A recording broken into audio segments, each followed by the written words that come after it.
Hi guys, welcome to AXIOM 2022. I am Sushma, one of the judges, and it gives me great joy to welcome you all to the semifinals. First of all, I would like to congratulate each and every one of you for making it to the semifinals. I'm sure you guys had to go through a few rounds of exciting debates and a lot of competition to get here. So, good job.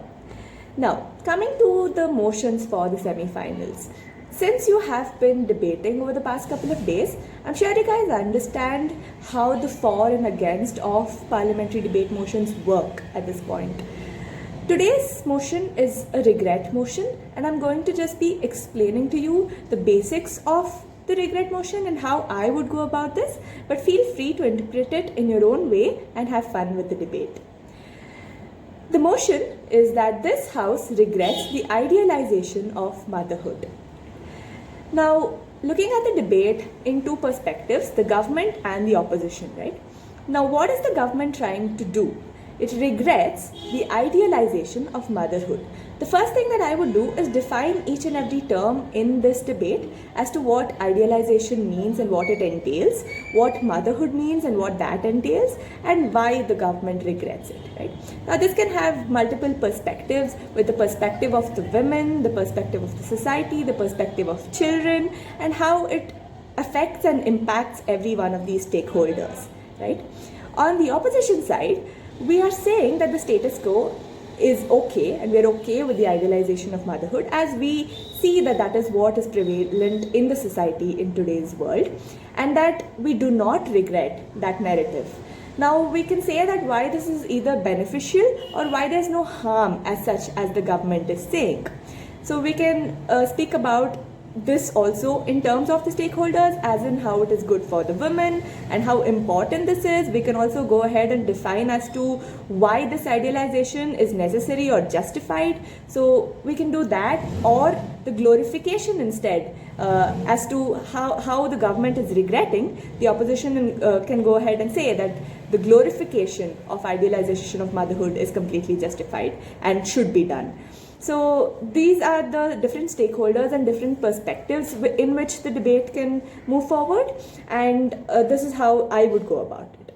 Now, coming to how a regret motion works, right? Now, in a regret motion, you're not trying to pass a law, you're not trying to change something, you're not trying to say that this would happen or wouldn't happen with respect to facts and so on, right? You're just regretting something that's happening, and the opposition, on the other hand, says that they do not regret it. So here it's a more of ideologies and perspectives more than it is of facts. Because when you say that something is going to happen or that it's going to harm somebody, there's no way that we can prove with facts or statements or numbers that that is true in a regret motion in most cases.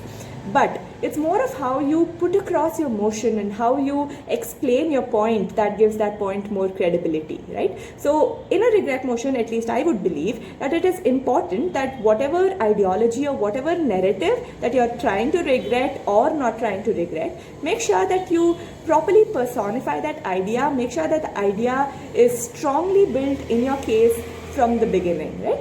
So that is what I would keep in mind in a regret motion. And as far as this motion is concerned, try to look at it from a 360 point of view, as in this is not something that is just going to affect a few people, right? Because this is something that everybody goes through at one point or the other in their life, because there is no life without motherhood, right? So irrespective of whether that is good or bad, or whether that should be regretted or glorified, that's up to you and how you take the debate forward. But don't just think about it with the perspective of one woman or a child, but look at it as to how it impacts on different levels. So look at it as to how the family is affected, look at it as to how the society is affected, and so on. And similarly on the against side also, think about the opposite narrative of that, as to how the fact that it is so imbibed is harmful in some ways, and as to why it could shun people who are not giving into this ideology.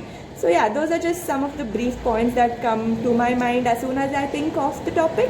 But as I said, this is just an idea. Feel free to go about in your own way, and I'm so excited to hear you all come up with your points and your perspectives on this. All the best to all the teams and everybody who's participating. And also, great job by the whole team of DepSoc. Very proud of you all. All the best for the rest of the tournament.